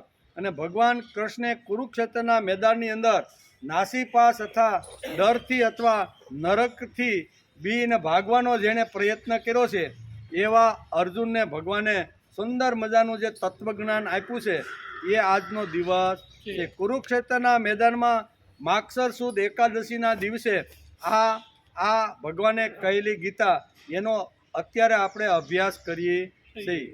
મહાપુરુષો આ જગતમાં આવે છે, બધા શાસ્ત્ર અને બધા વાંગ્મયનો અભ્યાસ કરે છે અને બધા વાંગ્મયનો અભ્યાસ કર્યા પછી મને ગીતા શા માટે ગમે છે એનું સુંદર મજાની વાતો પણ પોતે પોતાના સ્વમુખથી સમાજમાં ઘણીવાર કહેતા હોય છે. ઘણા લોકો કે એમાં જ્ઞાન ભરેલું છે તેથી અમને ગમે છે. ઘણા લોકો કે કૃષ્ણ ભગવાને ઠાસીને એમાં કર્મયોગની, નિષ્કામ કર્મયોગની વાત કરી છે તેથી અમને ગમે છે. અને ઘણા લોકો કે આખા 12મા અધ્યાયની અંદર ભક્તિ ઠાસીને ભગવાને ભરી છે તેથી અમને ગમે છે. અલગ અલગ લોકો અલગ અલગ રીતે ગીતા મને શા માટે ગમે છે એમ અનેક લોકો પોતાની બુદ્ધિ પ્રમાણે કહે છે. ત્યારે પાંડુરંગ શાસ્ત્રીને પૂછવામાં આવ્યું કે તમને ગીતા ઉપર આટલો પ્રેમ શા માટે છે, ગીતા તમને શા માટે ગમે છે? ત્યારે પાંડુરંગ શાસ્ત્રી કહે છે કે હું વ્યાકરણ શાસ્ત્રી નથી, હું મોટો કોઈ કવિ નથી, હું કોઈ મોટો તત્વજ્ઞાની નથી, હું કોઈ મોટો ભક્ત કે કર્મયોગી નથી, છતાંય મને ગીતા ગમે છે. એનું એકમેવ કારણ એ છે કે ભગવાનના સ્વમુખેથી નીકળેલું આ માધુર્ય છે. ભગવાનના મુખારવિંદમાંથી નીકળેલી જે વાણી છે એનું જે માધુર્ય છે એ માધુર્ય છે તેથી મને ગમે છે. બીજું કારણ મને શ્રીમદ ભગવદ્ ગીતા ગમવાનું બીજું કારણ એ છે આમાં ઘણા બધા જ્ઞાનની વાતો છે, ભક્તિની વાતો છે, અધ્યાત્મની વાતો છે, સાંસ્કૃતિક વાતો ઘણી બધી છે. પણ મોટામાં મોટો મને જે આમાંથી કોઈ જો વાત મળતી હોય તો એ ડગલે ને પગલે ગમે તેવો નાનો માણસ હોય કે મોટો હોય કે મધ્યમ હોય બધાને જ્યાં જેવી રીતના અટકે છે ને ત્યાં માર્ગદર્શન આપે છે. ગમે તેવો પાપીમાં પાપી દુરાસરી માણસ પણ એકવાર જો ભગવાનના ચરણે જાય તો પણ એને મહાત્મા બનાવી જશે. આવા જબરજસ્ત આશ્વાસનો ભગવાને ગીતાની અંદર આપ્યા છે. તેથી મને વધારે ગીતા ગમે એનું કારણ શું છે? એના બે જ કારણો. ગીતા ગાનાર ઉપર મને પ્રેમ છે અને ગીતા ગાનારે અહીંયા આશ્વાસનો ઠાસીને આ 18 અધ્યાયની અંદર ઠાસીને ભર્યા છે. એ આશ્વાસન એને આપેલા છે તેથી મને એના ઉપર પ્રેમ છે. એનો આપણે વિચાર કરી છે. એક તો ગીતા ગાવા ઉપર મને પ્રેમ છે, બીજું ગીતામાં મને પુષ્કળ આશ્વાસનો મળેલા છે અને તે ભગવાને સ્વમુખે આપ્યા છે. તે આશ્વાસનો દુઃખ સામે ઝઝુમવાની શક્તિ આપી છે. તેથી મને ગીતા બહુ ગમે છે. મહાપુરુષ શું કહે છે, મને ગીતા બહુ જો ગમતી હોય ને તો એકમેવ કારણ આ છે. અને આવી જે ગીતા ગાનાર જે ભગવાન કૃષ્ણ છે એનું વર્ણન કરે. ગીતા એ માં છે. કેવું? ગીતા એ માં છે. બીજી ઘણી સ્ત્રીઓ જગતમાં સારી હશે પણ તે બાની તુલનામાં આવી શકતી. જગતમાં ઘણી બધી સ્ત્રીઓ હોય, સુંદર હોય, આપણા કરતાં સંપત્તિમાં મોટી હોય, ઘણા બધા આવી રીતના ઘરેણાના સારા સારા સાડલા પહેરેલા હોય, પણ એ મારી બા અથવા માની તુલનામાં આવી શકતી નથી. લગ્નમાં નાનાથી માંડીને મોટા બધા ભેગા થતા હોય બહેનોમાં. એમાં કોઈ લાખનું ઘરસોળું પહેર્યું હોય ને કોઈ 10,000નું પહેર્યું હોય. એમાં કોઈ સામાન્ય સગા સંબંધી હોય તો એ દરરોજનું દરરોજ કરીને ખાતા હોય તો એ સામાન્ય સાડલો પહેરીને પણ એ ભાઈ પોતાની પત્નીને અહીંયા પ્રસંગમાં લાવતા હોય છે. બરાબર? પણ એની સાથે બધાની સાથે ઘણા બધા બાળકો લગ્ન પહેલાં મંડપની આજુબાજુમાં ઘૂમતા હોય, રમતા હોય, એકાબીજાની નાના બાળકો મસ્કરી કરતા હોય. પણ થાયકો પાયકો બાળક અથવા ભૂખ અને તરસ લાગે ત્યારે બાળક ક્યાં જાય છે? સ્ત્રીઓ તો ઘણી બેઠી છે લાઈનમાં. કોઈ લાખનું ઘરસોળું પહેર્યું છે, કોઈ ઘરેણાથી આખી પીળી થઈ ગઈ છે, બધું છે. પણ સામાન્ય 100 રૂપિયાનો હાડલો પહેરીને જે ખુરશી ઉપર બેઠી છે ને ત્યાં બાળક દોડતું રસ્તામાં ઘણી સ્ત્રીઓ આવી પણ કોઈની પાસે ગયો. એમ અહીં કહે છે કે શ્રીમદ ભગવદ્ ગીતા એ તો મારી માં છે. કેવી? બા છે. ઘણી બધી સ્ત્રીઓ સારી છે, ખરાબ છે એમ કહેતા નથી, બધી સારી છે, પણ મારી બાની તુલનામાં આવે એવી કોઈ સ્ત્રી નથી. તેથી ભૂખું, તરસ અને રડતું અથવા થાકી ગયેલું બાળક જેમ ગમે તેવો ફાટેલો તૂટેલો કોઈ સામાન્ય સાટલો હોય એના ખોળામાં જઈ અને માગણી જે કાંઈ કરે છે એ દીકરો કરી શકે છે. માનું સ્તન એટલે કે તેવી રીતે બીજા અનંત ગ્રંથો સારા હશે પરંતુ ગીતાની તુલનામાં ઊભી રહી શકે એવો દુનિયામાં કોઈ બીજો ગ્રંથ. બધા ગ્રંથ સારા છે, આપણે કાંઈ નકારતા નથી, પણ ગીતાની તુલનામાં ઊભો રહે એવો દુનિયામાં કોઈ બીજો ગ્રંથ નથી. તેથી મને ગીતા ઉપર આત્યંતિક આંતરડાનો પ્રેમ છે. એમ પાંડુરંગ શાસ્ત્રી પોતાના પ્રવચનમાં કહે. માનું સ્તનપાન કર્યા પછી માનવીનું જીવન પુષ્ટ થવું એટલે કે માનું સ્તનપાન કર્યા વગર માનવીનું જીવન પુષ્ટ થવું અશક્ય છે. પાપના ખાડામાં ડૂબેલો અધમમાં અધમ મનુષ્યને પણ ગીતા પવિત્ર બનાવી દેશે. તેથી મને ગીતા ઉપર આત્યંતિક આંતરડાનો પ્રેમ. ગમે તેવો અધમમાં અધમ માણસ હશે તો પણ એકવાર બધું છોડીને માના ખોળામાં ગીતા માના ખોળામાં જશે ને તો ગીતા એને પવિત્ર બનાવી દે છે. તેથી મને ગીતા ઉપર પ્રેમ છે. મનુષ્યથી ઉત્તમ પુરુષ સુધી સૌને માર્ગદર્શન કરવાનું બીડું ગીતાએ ઝડપ્યું છે. નાનામાં નાનો માણસ હોય બોટમમાં અને ટોપ સુધીના જે માણસો છે બધાને ઉત્તમ જ્ઞાન આપવાનું કામ અહીંયા કર્યું છે. કારણ કે માં પોતાના કોઈ જ દીકરાનો તિરસ્કાર કરી શકતી નથી. બરાબર? 4-5 દીકરા હોય અને એકમાં કદાચ મગજ વહી ગયું હોય, બરાબર, મેન્ટલી પ્રોબ્લેમ થઈ ગયો હોય અને બધું જ કરવું પડે તો માને આશા છે કે એક દિવસ મારો દીકરો સારો થવાનો છે. બીજા બધા આશા ઘણીવાર છોડી દે કે હવે આ છોકરાને કોઈ દી સારું થવાનું નથી. પણ માના 5-7 દીકરા હોય જૂના કાળમાં, અત્યારનો તો એકની વાત છે, પણ જૂના કાળમાં 4-5 દીકરા હોય અને એમાં એકાદો જો નબળો હોય, નાનો હોય, આમ હોય તો માં એને છોડતી નથી. દુનિયાના લોકો બધી વાતો કરે એમાં શું લેવાનું છે ભાઈ, પણ માં એને છોડતી નથી. કારણ કે માં પોતાની કોઈ દીકરાને તિરસ્કાર કરી શકતી નથી. પાપીમાં પાપી મનુષ્ય પણ જો ગીતા માતા પાસે આવે તો માં ગીતા તેનો તિરસ્કાર કે ઉપેક્ષા ન કરતા તેને પોતાની પાસે લઈને હું ફાપે છે. માં કોઈ દી પોતાના દીકરાને છોડી શકતી નથી. એમ ભગવાન આપણી માં છે, બરાબર ને? અને એના આપણે બધા અનંત દીકરાઓ છે. કોઈ જ્ઞાની હશે, કોઈ અર્ધજ્ઞાની હશે, કોઈ મૂર્ખ હશે, કોઈ પાપી હશે, કોઈ સજ્જન હશે, કોઈ સાત્વિક હશે, કોઈ સંત હશે, પણ આ બધા દીકરા કોના છે? ભગવાનના દીકરા છે. આપણે બધા ભગવાન Brotherhood under the ફાધરહુડ of God આવું અંગ્રેજીમાં કહે છે.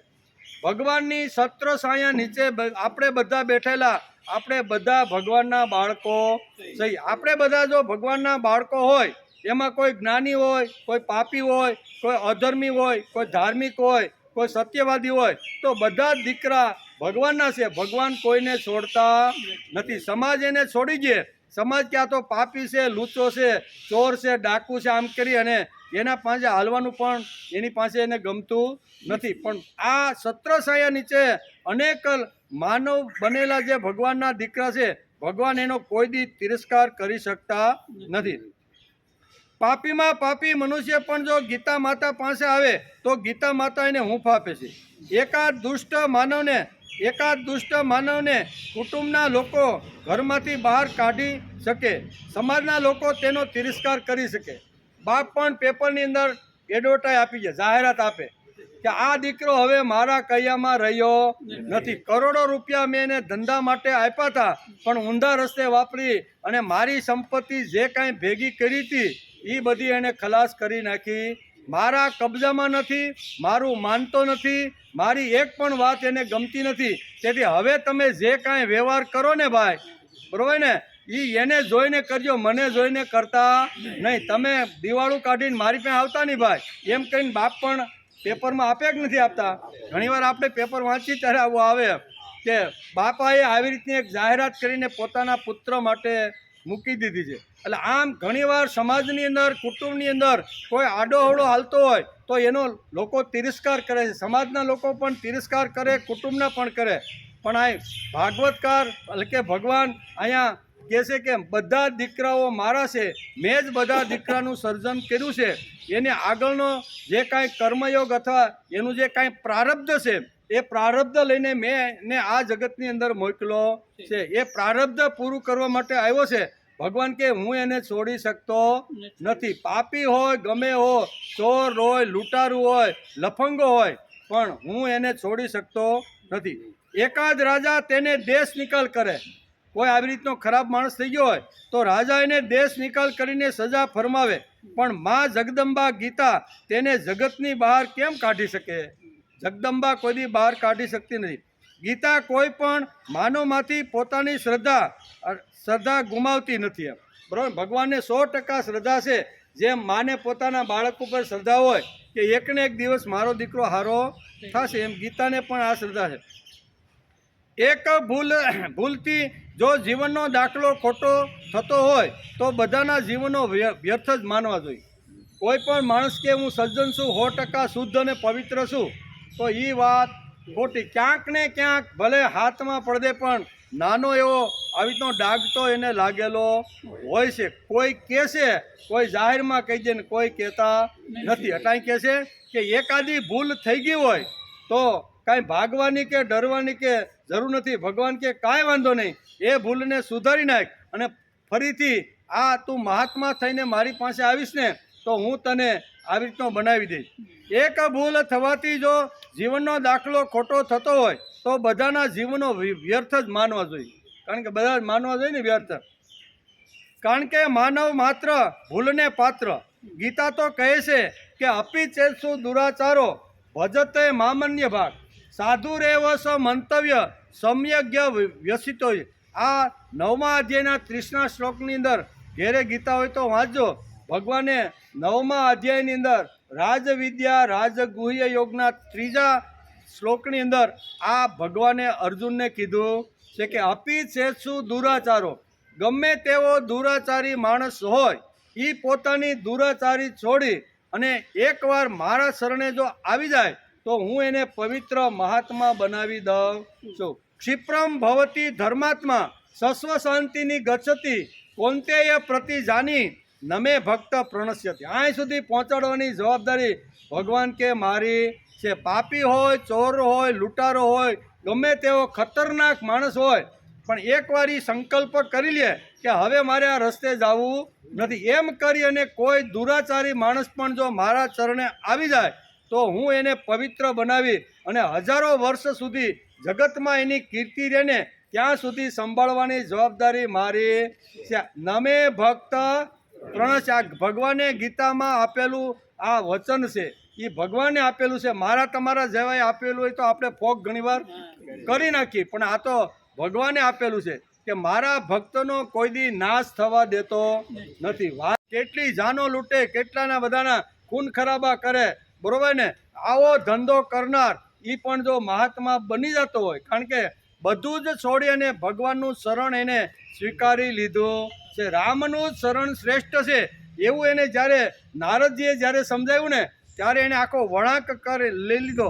અને એવો દુરાચારી અધમમાં અધમ ચોર અને લૂંટારૂ પણ જો મહાત્મા બની જતો હોય એ જ આ ગીતાની સિદ્ધિ. ગીતા કે પાંડુરંગ સાથી કે ગીતા મને શા માટે ગમે છે કે આવા દુરાચારીઓને ભગવાને ગીતાની અંદર આશ્વાસન આપેલું છે. હા, એટલે મને ગમે છે.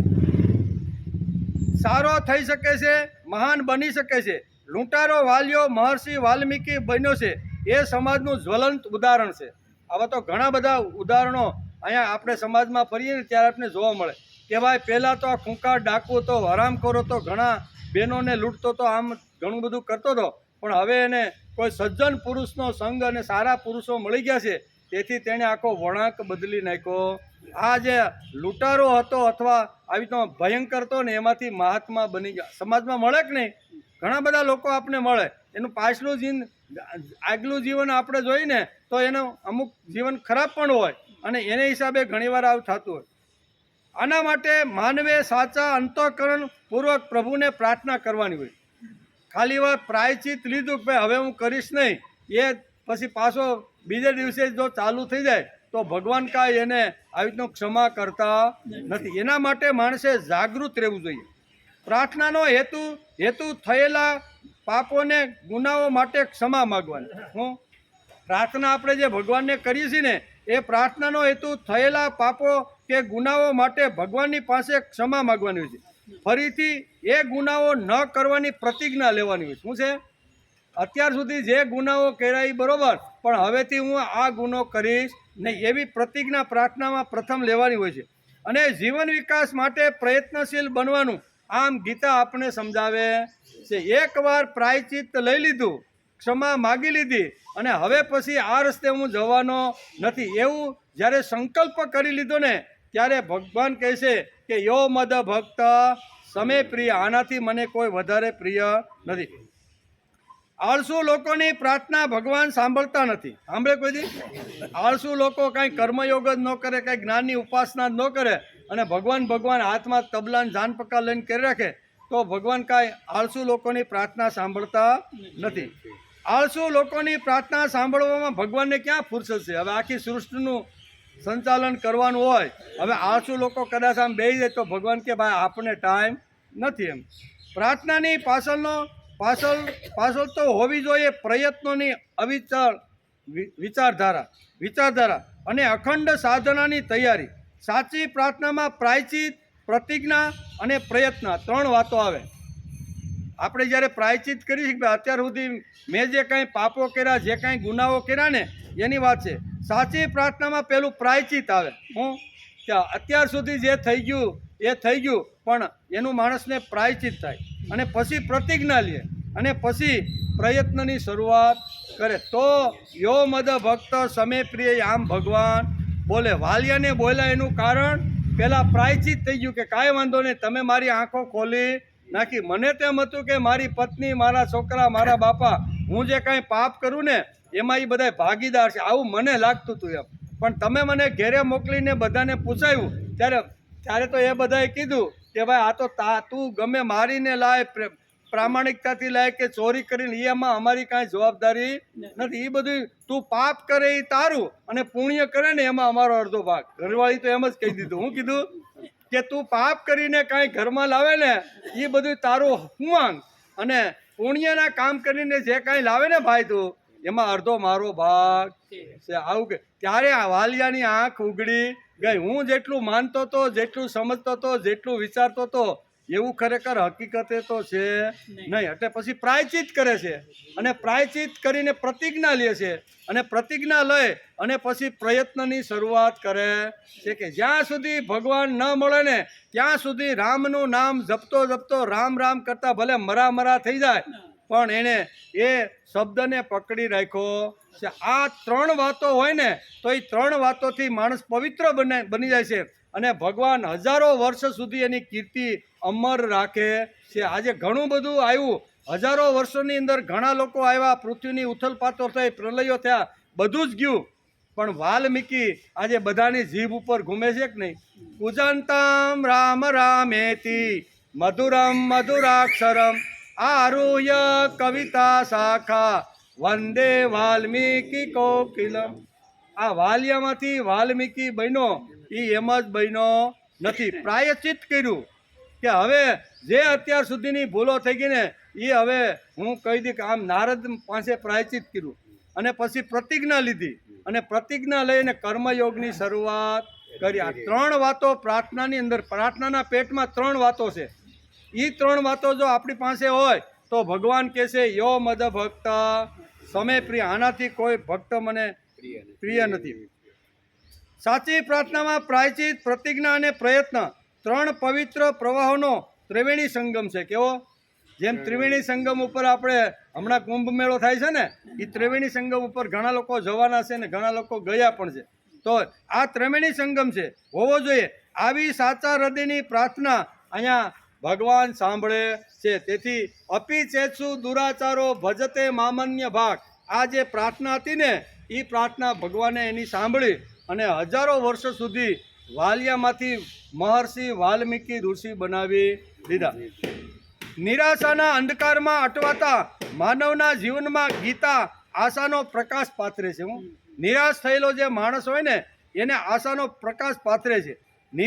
નિરાશા એ તો નાસ્તિકતા છે. હું નિરાશ થવાનું નથી. નિરાશા એ તો નાસ્તિકતા છે. ભગવાન મારી જોડે છે તેથી મારે નિરાશ થવાનું કોઈ કારણ. સર્વસ્ય ચાહમ હૃદયસની વિષ્ટો મમે વાંસો જીવ લોકે. આવા આશ્વાસનો આપી અને જીવને કહી દીધું તારે ચિંતા કરવાનું કોઈ કારણ નથી. તું મારો જ અંશ છો, મારા જ હૃદયમાં આવીને તું બિરાજમાન થયેલો છે. તેથી નિરાશ થવાનું નહીં. નિરાશા એ તો નાસ્તિકતા છે. એટલે આપણે નાસ્તિક નહીં પણ આસ્તિક બનવાનું આપણે ગીતા સમજાવે છે. એમ માનનારો માનવ કદી નિરાશ બનતો નથી. નિરાશ મનુષ્યને ગીતા કહે છે શું છે? જે નિરાશ થઈ ગયો હોય અને આપણે શ્રીમદ ભગવદ્ ગીતાના પ્રથમ અધ્યાયના છેલ્લા શ્લોકની અંદર અર્જુને કબૂલાત કરી દીધી કે ભગવાન હવે મારે લડવું નથી. એમ કરી અને 10 અંગો એનો ધ્રુજવા લાગ્યા. સિદંતી મમ ગાત્રાણી મુખમ પરિશુષ્યતિ વેપથુસ શરીરે મેં રોમ હર્ષ સજા. 2 શ્લોકની અંદર અહીંયા ભગવદ્ ગીતાની અંદર આ લેખા છે કે 10 પ્રકારના અસરો અર્જુન ઉપર થઈ છે. નબળો વિચાર આવ્યો મારે લડવું નથી, આ લડીશ તો આ બધાને મારીશ. બધી સ્ત્રીઓ વિધવા થશે અને વિધવા થશે એટલે સમાજની અંદર વર્ણશંકર પ્રજા થશે અને વર્ણશંકર પ્રજા બનાવવામાં હું નિમિત્ત બની, તેથી હું નરકમાં જાય અને મને પાપ. આ કબૂલાત આટલી બધી કહે છે કોને? ભગવાને. તેથી મારે લડવું નથી. એમ કરીને જ્યારે પાછલી બેઠક ઉપર છેલ્લા શ્લોકમાં જ્યારે બેસી ગયો ભગવાન વિચાર કરે છે કે આને તો મોટો રોગ આવી ગયો છે. હવે આ રોગને મારે કેમ દૂર કરવો? એટલે રોગ માટેની બીજા જ અધ્યાયની અંદર અહીંયા બીજા અને ત્રીજા 2 શ્લોકની અંદર ભગવાન એને ટેબ્લેટ દવા આપે કે આ બહુ બીમાર પડી ગયો છે, ધ્રુજવા માંડ્યો છે, પરસેવો છૂટી ગયો છે, રૂવાડા ઊભા થઈ ગયા છે, મોઢામાંથી પાણી આવી રીતનું સુકાઈ ગયું. આ બધી ભગવાનને જોઈ કે ધરતી એને ભાગ આપતી હોય ને અને હાથમાંથી ગાંડી, આવા 10 પ્રકારના એની ઉપર અસરો થાય. ભગવાને બારીકતાથી જોયું કે આ તો ક્ષત્રિયનો બચ્ચો છે અને ક્ષત્રિયનો બચ્ચો આવી રીતના રણના મેદાનમાં આવ્યા પછી નાસીપાસ થાય એ તો યોગ્ય નથી. એટલે ભગવાને બારીક નજરથી થોડુંક પાછુંવાળું જોયું. એટલે ભાઈ તો પાછલી બેઠકમાં શાંતિથી ધનુષ્ય બાણ બધું મૂકી અને ચિંતિત થયેલો બેઠો હતો. અને એ વખતે ભગવાન એને આશ્વાસન આપે છે કે ક્લેબ્યમમાં સ્મગમ પાર્થ નૈતત્વ ઉપપદ્યતે ક્ષુદ્રમ હૃદયમ દૌર્બલ્યમ ત્યક્તો તિષ્ઠ પરંતપ.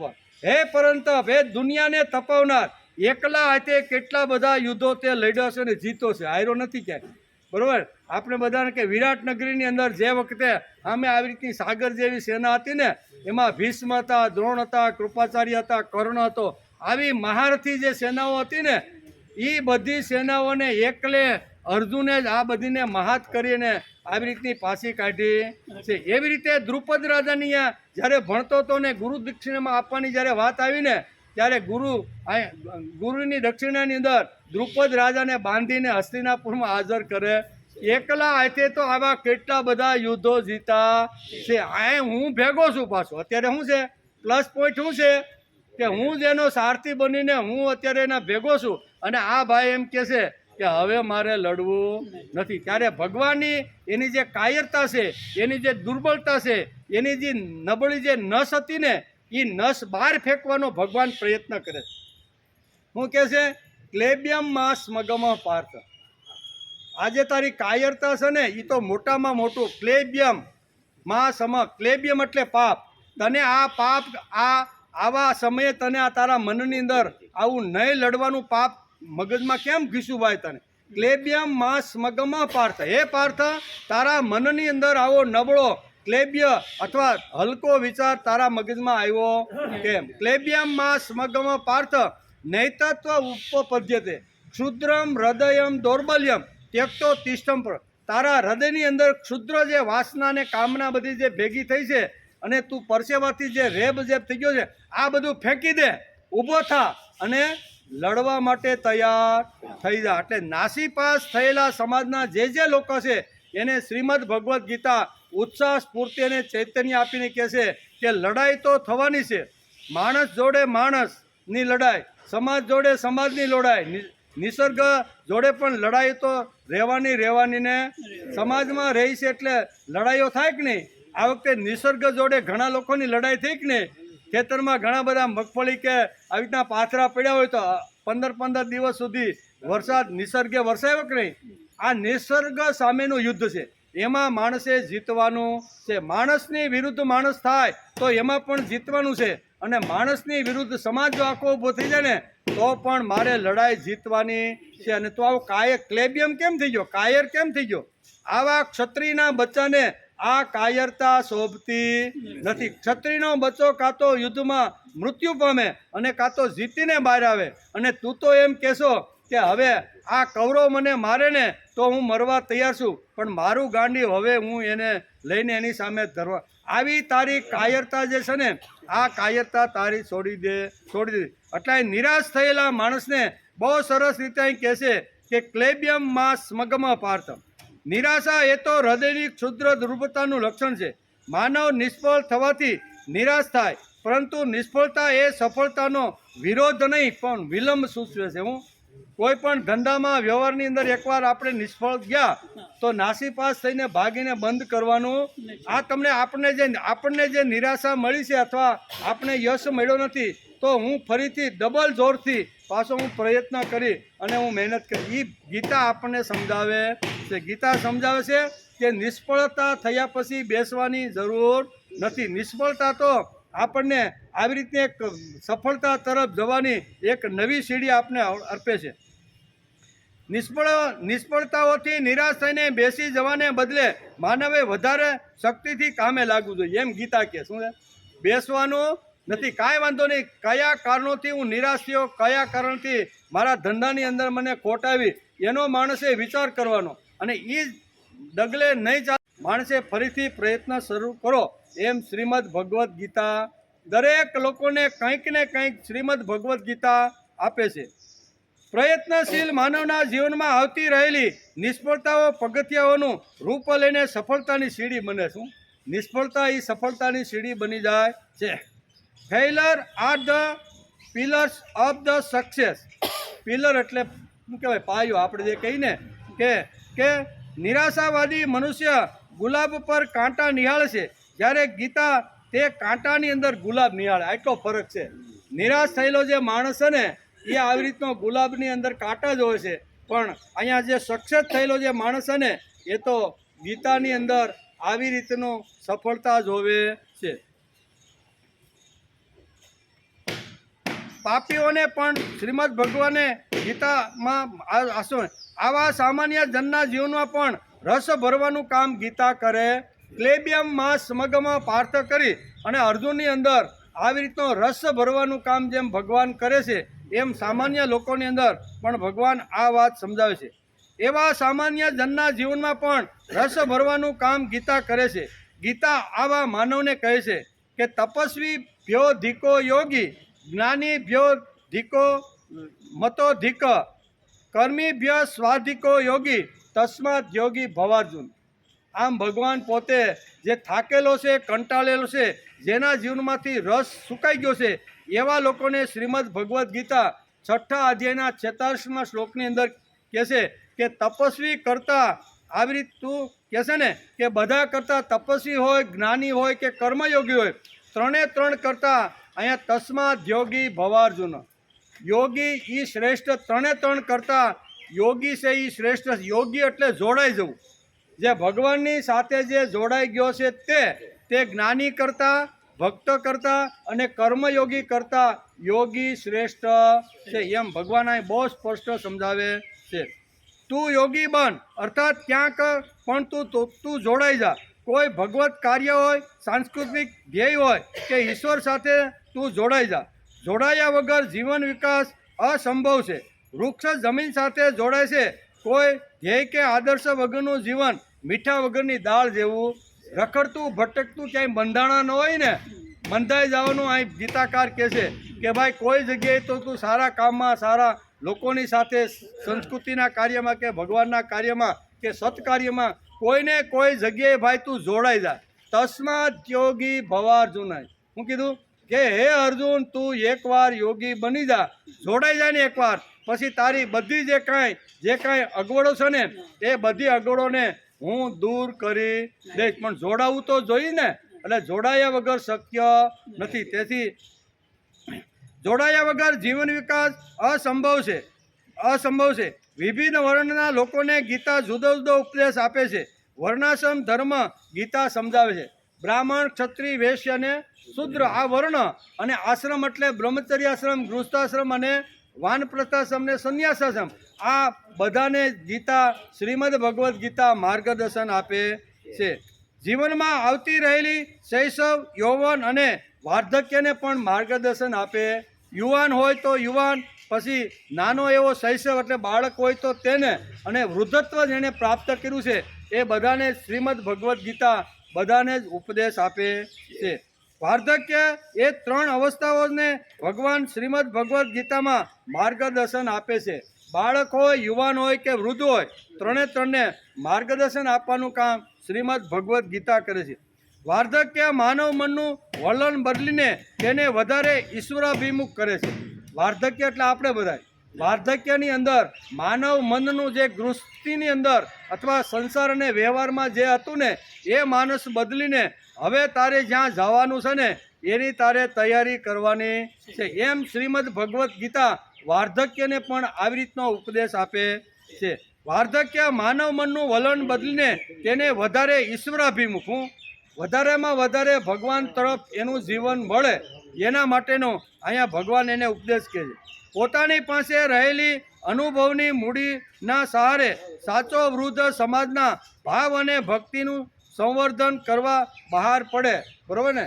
આવી રીતનું જેની પાસે ભાવથી વધી ગયેલો, જ્ઞાનથી વધી ગયેલો, સમજણથી વધી ગયેલો, બરાબર, ઉંમરથી વધી ગયેલો, અને જેણે આવી રીતના 70 કે 60 વર્ષ સુધી આ બધો જે અનુભવ લીધો છે એ અનુભવની મૂડી લઈ અને સમાજમાં આ એને વાપરવાનો પ્રયત્ન કરવો જોઈએ. જે વાપરતા નથી ને એનું બધું કટાઈ જાય.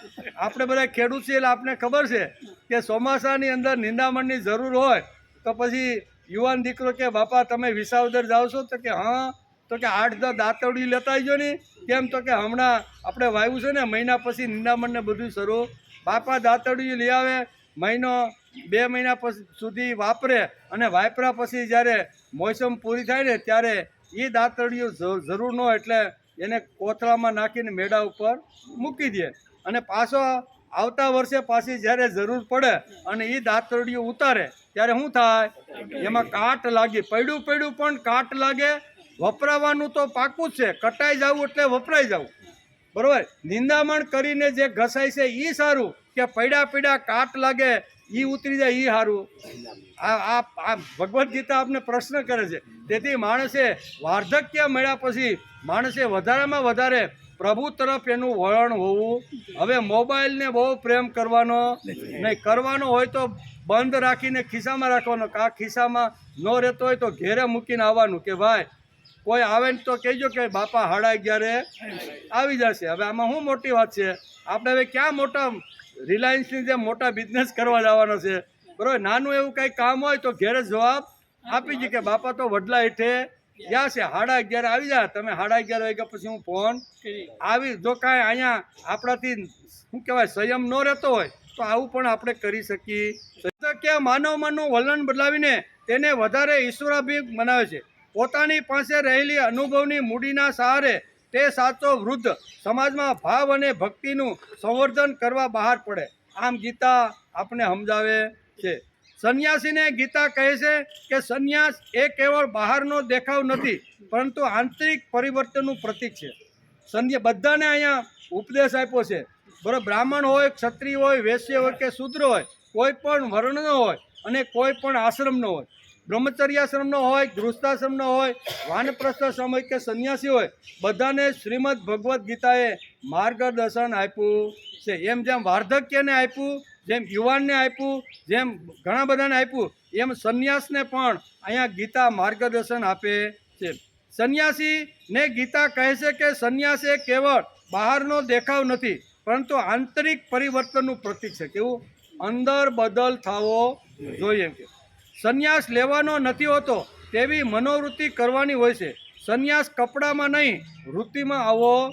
કપડામાં નહીં. આજે આપણે કપડાં આવા પહેરાવો એટલે આપણે સમજીએ ભગવા કે આ મારા સંન્યાસી છે. ગીતાકાર બહુ સ્પષ્ટ રીતે કહે છે કે સંન્યાસ છે એ જીવનની અંદર આવવો જોઈએ, કપડામાં નહીં. અહીં બહુ કે કપડામાં સંન્યાસ નહીં, વૃત્તિમાં આવવો જોઈએ. ભગવો રંગ વસ્ત્રને નહીં પણ મનને લગાડવાનો છે. કેવો? વસ્ત્રને ભગવો લગાડવાની જરૂર નથી. ત્યાગ, બલિદાન કે સમર્પણની ભાવના મનુષ્યને સાચો સંન્યાસી બનાવી છે. આ 3 ગુણ આવે ને પછી ભલે ઘરમાં રહેતો હોય, વાડીમાં રહેતો હોય કે ગમે ત્યાં રહેતો હોય સમાજમાં, આ 3 ગુણ આવે ને એટલે ભગવાન અહીંયા 18મા અધ્યાય ગીતા ઘેરે હોય તો ખોલીને જોઈજો. 18મા અધ્યાયમાં પણ સંન્યાસીનું આ ગુણો બધા વર્ણવ્યા છે. ભગવો રંગ વસ્ત્રને નહીં મનને ચડાવવો જોઈએ. ત્યાગ, બલિદાન કે સમર્પણની ભાવના મનુષ્યને સાચો સંન્યાસી બનાવે છે. કામ્યાનામ કર્મણા ન્યાસમ સંન્યાસમ કર્મ કે એટલે કવયો વિદુ. તેમજ સ્ત્રી માટે કીર્તિ, શ્રીવાક, નારીનામ સ્મૃતિ, મેઘા, ધૃતિ, ક્ષમા. સ્ત્રીઓને પણ અહીંયા ભગવદ્ ગીતાએ માર્ગદર્શન આપેલું છે. વિદ્યાર્થીને ગીતા કહે છે કે તદ્વિધિ પ્રણિપાતેન પરિપ્રશ્નેન સેવ્ય. દુનિયાનો અથવા સમાજનો કોઈ પણ માણસ એવો નહીં હોય કે જેમાં શ્રીમદ ભગવદ્ ગીતાએ એને માર્ગદર્શન આપ્યું ન હોય. વિદ્યાર્થીને કહે છે તદ્વિધિ પ્રણિપાતેન પરિપ્રશ્નેન સેવ્ય. એટલે કે તારે જો વિદ્યા મેળવવાની હશે તો તારી પાસે પ્રણિપાત એટલે નમ્રતા, પરિપ્રશ્ન એટલે જિજ્ઞાસા અને સેવા, આ 3 વાતો તારે વિદ્યા જો ગ્રહણ કરવાની હશે ને તો આ 3 ગુણ તારી અંદર હોવા જોઈએ. એમ ગીતા તદ્વિધિ પ્રણિપાતેના પરિપ્રશ્નના સેવ્યા આમ કરીને વિદ્યાર્થીને પણ સુંદર મજાનું માર્ગદર્શન આપે છે. આ 3 વાતો વિદ્યાર્થીના જીવનમાં હોવી જોઈએ. નમ્રતા, જિજ્ઞાસા અને સેવા ન હોય તો આ વિદ્યાર્થીએ ખરેખર ગીતા વાંચીને આ સમજવાનો પ્રયત્ન કરવો જોઈએ. નમ્રતા વગર જ્ઞાન મળતું નથી. એક જ ગુરુના 2 શિષ્ય અર્જુન અને દુર્યોધન હતા કે નહીં? એક જ સ્કૂલમાં ભણેલા, એક જ દ્રોણાચાર્યની જે વિદ્યાપીઠ હતી ને એમાં જ ભણેલા, પણ બેયમાં કેટલો ફરક. એટલે અહીં કહે છે કે અર્જુન અને દુર્યોધનના તફાવત સમજવો જોઈએ. ગીતાકારનો વિદ્વાનોને સંદેશ છે કે તેમણે તેમની બુદ્ધિનો ઉપયોગ ભોળી પ્રજાને છેતરવાનો ન કરવો જોઈએ, બરાબર. એટલે કે એટલે કે એમાં કોઈ આસક્તિ રાખવાની નહીં. એકાદી કથા વાર્તા કરી આવીશ અને થોડાક પૈસા લઈ આવીને મંદિર અથવા અહીં ગૌશાળા ખોલીને હું તાગર ધીંગા, આવી આસક્તિ સંન્યાસીઓએ કોઈ જગ્યાએ કથા વાર્તા કરીને નહીં કરવી. એ વિદ્વાનોને પણ ગીતાકાર આ ઉપદેશ આપે છે. નેતા, સામાજિક કાર્યકરો હોય, ધાર્મિક નેતા હોય કે રાજકીય, તેમણે પોતાના જીવંત ઉદાહરણથી સમાજને માર્ગદર્શન આપવું જોઈએ. આ ગીતાનો આગ્રહ છે. કાર્યકરને ગીતા કહે છે તું તારા કર્મને કર્મયોગ બનાવ. યોગ કર્મસુ કૌશલમ. આમ ગીતા કહીને કાર્યકરને સુંદર મજાનું માર્ગદર્શન આપે છે. કુશળતાથી કામ કરવું એટલે દિલના સહયોગથી કામ કરવું. કોઈ પણ કામ મન મૂકીને કરવામાં આવે તો તે કામ સારું થાય છે. તેથી અહીં કહે છે યોગ કર્મસુ કૌશલમ, કાર્ય કરને જે નાનું મોટું કામ કરતા હોય નિષ્કામ કર્મ એના માટેનો આ છે. સાધકને ગીતા કહે છે કે બહુના જન્મ નામંતે, સાધક હોય એને થાકવાની જરૂર નથી. ઘણા જન્મના અંતે તું જો પ્રયત્ન ચાલુ રાખને તો તને 100% તને સિદ્ધિ અથવા ભગવાન પ્રાપ્ત થશે. જ્ઞાનીઓને ગીતા કહે છે તમે માત્ર વાદ વિવાદ ન કરતા સંવાદ કરો. ગીતા પણ કૃષ્ણ અર્જુનનો સંવાદ જ છે ને, સંવાદ કરવાની વાત, વિવાદ કરવાનો નથી. આમ વિભિન્ન પ્રકારના માનવોને તેમને અનુરૂપ એવા માર્ગદર્શક સંદેશાઓ આપતી ગીતા અંતે તો માનવને સાચા માનવ બનવાનું સમજાવે છે. અંતમાં ગીતાને એટલું જ સમજાવવાનું છે કે ગીતા જયંતિ ઉજવી ત્યારે જ કહેવાય જ્યારે આપણું જીવન ગીતા ઉપરનું જીવંત ભાષ્ય બને. ગીતા માતાનો પવિત્ર સંદેશ આપણા જીવનમાં ઝીલીને આપણે પણ સાચા અર્થમાં ધનુર્ધર પાર્થ બનવાનું છે. ગીતા જયંતિનો આ પવિત્ર દિવસે માણસે થોડો ઘણો સંકલ્પ કરવાનો હોય છે. અર્જુન આપણો આદર્શ છે અને કૃષ્ણ ભગવાન આપણા સહાયક છે. આ બે મહાપુરુષોને દ્રષ્ટિ સમક્ષ રાખીને જીવન જીવવાનો માણસે આદર્શ રાખવો જોઈએ. આપણા જીવનને યોગ્ય રીતે ઘડવાની શરૂઆત આજના પવિત્ર દિવસે કરીએ એ જ ગીતાની ફળશ્રુતિ છે. શ્રી યોગેશ્વર કૃષ્ણ આપણી વૃત્તિ અને બુદ્ધિ તેવી બનાવે એવી આજના ગીતા જયંતિના પવિત્ર દિવસે આપણે બધા ભગવાનને પ્રાર્થના કરીને કહીએ કે ભગવાન અમારી વૃત્તિ, અમારું જીવન, અમારું ધ્યેય, અમારા જે કાંઈ સંકલ્પો અમે સારા કર્યા છે એ સંકલ્પો સિદ્ધ થાય એના માટે તમારી શક્તિ વગર અમે આગળ વધી શકવાના નથી. અને એટલું જ નહીં પણ અંતિમ આપણે ગીતાની અંદર આપણે અંતિમ જો શ્લોક 700મો શ્લોક જો ગીતાના 18મા અધ્યાયનો છેલ્લો જે ગીતા કુરુક્ષેત્રના મેદાનની અંદર અહીંયા હસ્તિનાપુરમાં બેઠા બેઠા લાઈવ જોઈ રહ્યા છે અને એ ધૃતરાષ્ટ્રને કહી રહ્યા છે. અને એવો એ સંજય છે. કેવો સંજય પણ બદલી ગયો છે. એ શ્રીમદ ભગવદ્ ગીતા કુરુક્ષેત્રના મેદાનની અંદર ભગવાને જે અર્જુનને કીધી એ અહીંયા ધૃતરાષ્ટ્રને કહેતા એ આખો બદલી ગયો અને પછી અહીંયા ધૃતરાષ્ટ્રને એકદમ ખુમારીથી કહે છે એક શહેનશાહ છે. કેવો આખા હસ્તિનાપુરનો જે કિંગ કહેવાય ને એ ધૃતરાષ્ટ્ર છે. અને સામાન્ય એનો ડ્રાઈવર જે છે ને એ ડ્રાઈવર પણ ગીતા સાંભળ્યા પછી બદલી ગયો છે. એટલું જ નહીં પણ શહેનશાહના મોઢા ઉપર કહી દીધું કે તારા બધા જ પુત્રો મરવાના છે. હું કહી દીધું તારા બધા જ પુત્રો મરવાના. કારણ કે યત્ર યોગેશ્વર કૃષ્ણ યત્ર પાર્થો ધનુધર તત્ર શ્રી વિજયો ભૂતિ ધૃતિ નીતિર્મતિર્મવા. જ્યાં ભગવાન શ્રી કૃષ્ણ છે, જ્યાં નીતિ છે, જ્યાં ધર્મ છે ને એ જ પક્ષનો વિજય થવાનો છે. કૃષ્ણના પક્ષમાં અત્યારે યુધિષ્ઠિરના જે પક્ષ છે ને એમાં તો ધર્મ અત્યારે એકદમ કિલોલ કરી રહ્યો છે. તેથી આનું પરિણામ કેવું આવશે ને એ સંજયે અત્યારે ધૃતરાષ્ટ્રને મોઢા ઉપર સમજાવી. આપણો ડ્રાઈવર હોય બરોબર અને આપણે અબજોપતિ હોય બરોબર ને, અને એને કોઈ જો અબજોપતિને અથવા મોટો શહેનશાહ હોય આખો દિલ્હીનો અને એનો ડ્રાઈવર એમ કે ભાઈ તારું તો હવે આવી જ બનવાનું, કોઈ મોઢે કહી શકે? પાછળથી વાતો કરે આમ તેમ કરે પણ મોઢે કહી શકતો. આ ગીતાની અસર છે. મારું કહેવાનો અર્થ છે કે ગીતાની અસર સંજય ઉપર પડેલી છે. સંજય પણ આવો એકદમ હિંમતવાન બની ગયો, નિર્ભય બની અને શહેનશાહના મોઢા ઉપર ધૃતરાષ્ટ્રને કહી દીધું કે તારા હોય હો પુત્રને તારી આખી સેના ખલાસ થઈ જવાની છે. વિજય તો હંમેશા પાંડવોનો થવાનો છે. શા માટે?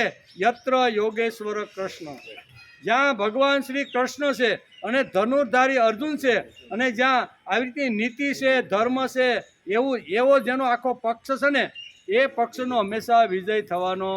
આવા શહેનશાહના મોઢા ઉપર પણ ગીતા સાંભળ્યા પછી એક નાનામાં નાના માણસની અંદર આવી વૃત્તિ આવી જાય છે. આ ગીતાનું ફળ છે. શું કહેવાય? શ્રીમદ ભગવદ્ ગીતાનું ફળ કયું? આવું સામાન્ય લોકો એમ આજે આપણે પણ સામાન્ય રીતે શ્રીમદ ભગવદ્ ગીતાનો શું કહેવાય ગીતા જયંતિનો ઉત્સવ વાણીથી ઉજવવાનો પ્રયત્ન કર્યો. આજે અનુકૂળ હોય તો આજુબાજુમાં લગભગ 5નો ટાઈમ હશે, આખી શ્રીમદ ભગવદ્ ગીતાનું પારાયણ થવાનું છે બરાબર. હા એટલે કોઈને અનુકૂળતા હોય બે અહીંયા જ છે લ્યો આ વાડીમાં 5 વાગે એટલે કોઈને અનુકૂળતા હોય ને આખી ગીતા સાંભળવી હોય કદાચ બોલી ન શકી તો ખુરશી ઉપર બેઠા બેઠા જે યુવાનિયા બધા બોલતા છે શ્રીમદ ભગવાન પારે એ આપણે સાંભળવાનું એ બોલે અને આપણી પાસે ગીતા હોય ને આપણે આવડતું હોય તો કારણ કે એ આપણે બોલી તો 3 કલાક થાય અને યુવાનિયા બોલે ત્યારે 2.5 કલાક જ થાય છે હમણાં પ્રાપ્ત હા એટલે આપણે કદાચ એની તાલ ન મેળવીએ પણ આપણે સાંભળી તો શકીએ ને કે ભગવાને ગીતાની અંદર કેવી રીતની વાત કરી એટલે આ બધી વાતો આજે આપણે સમજવાનો પ્રયત્ન કર્યો અને અહીંયા સૂતજીવ પણ અત્યારે એ જ કહે છે કે ભગવાન વિષ્ણુના અનેક અવતારો થઈ ગયા એ મેં તમને સંક્ષિપ્તમાં કીધું શું કીધું ભગવાનના કારણ આગલા અધ્યાયમાં આવ્યું 24 અવતારોની આખી વાત આવી બરોબર ન એમાં સનકાદિક ઋષિના અવતારથી શરૂઆત થાય છે એ આપણે જોયું કે 4 સનકાદિક હતા એ અવતારનો પહેલો અવતાર અને ત્યાંથી આખી પરંપરા 24 એ બધા મેં તમને સંક્ષિપ્તમાં કીધા અને હવે તમારે કાંઈ વિષ્ણુના અવતાર બાબતમાં તમારે જે કાંઈ હોય ને એ તમારે પૂછવું હોય તો તમે મને પૂછો આમ કરી અને સૂતજી અત્યારે સનકાદિક ઋષિને આ પ્રમાણે કહે છે પણ પૂછવાનું હોય તો કાલે આપણે ક્યાં ઉતાવળ છે બરાબર એ કાંઈ હું પૂછે છે વિચાર આવતીકાલે